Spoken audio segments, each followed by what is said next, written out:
Welcome to this week's edition of the Pilot Report. It was a big weekend in UP athletics with volleyball and both men's and women's soccer hosting some home events on the Bluff.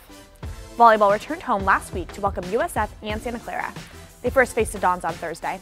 The team controlled the first two sets, but the Dons were able to make a comeback, winning sets 3 and 4.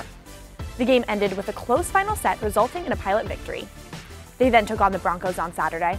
The back-and-forth battle ended with UP dominating the final set, giving them their second win of the weekend.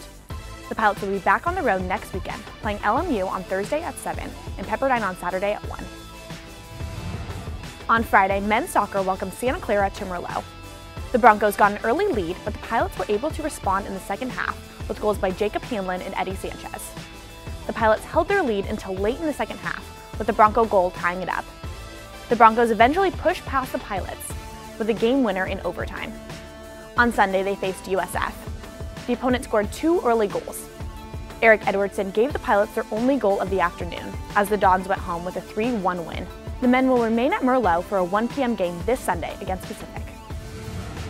Women's soccer hosted Gonzaga on Saturday evening. Noelle Laprevalt's first half goal proved to be enough to give the Pilots a 1-0 victory.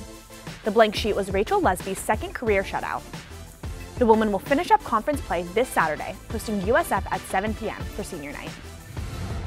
Men's and women's cross country headed up to Spokane over the weekend for the WCC Championship. Both teams displayed impressive performances, with the women placing 5th and the men's team taking 2nd place. Their next event will be the NCAA West Regionals on November 11th. I expected some teams to go out really hard from the beginning, so I wanted to get good positioning right behind them and have them kind of block the wind, and then I knew it would start to spread out. And it was just a matter of trying to stay with that lead pack, and I kind of ended up by myself towards the end, which is not what I would have liked, but I'm learning from it, and regionals will be a lot different with people just everywhere.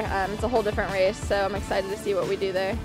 Regionals, first 10K of the season, so we got 2K added on, but that's what our training's been.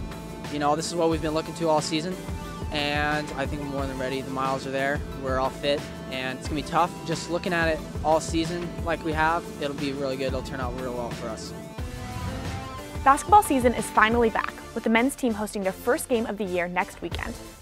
The exhibition game will be on Saturday at 2 p.m. as Concordia Irvine comes to the Child Center.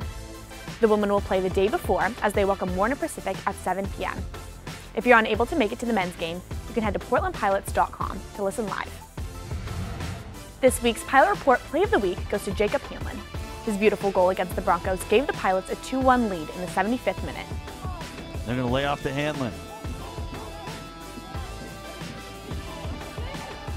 Combination play on the left side, overlap, Hugo Rhodes, 45, yes, teed up! He did it! Jacob Hanlon, the redshirt freshman from Denver, Colorado, and Hugo Rhodes on the distribution make this a 2-1 Pilot game. Thanks for watching this week. For the Pilot Report, I'm Catherine Kelly.